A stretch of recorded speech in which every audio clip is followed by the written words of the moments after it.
Simone, Colton, good morning to you. This special meeting today called by the majority of the school board, they are expected to vote out the interim superintendent, Dr. Ryan LaDouceur.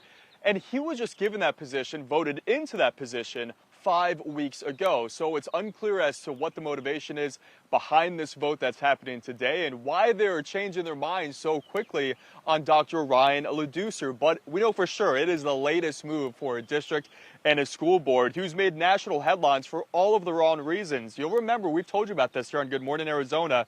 Former teachers Angela Berlacca and Haley Beck accused of having sexual relationships with students.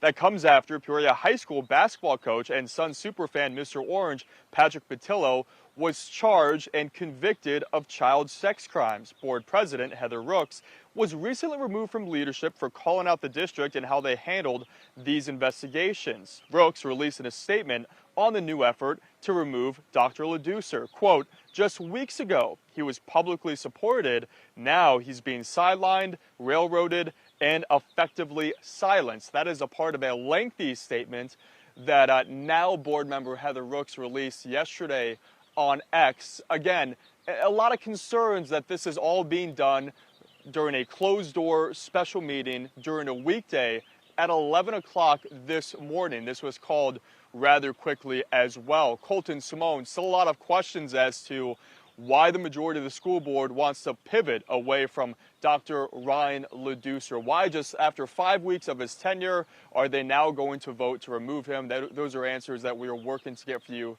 here and on our free AZ Family News app, guys.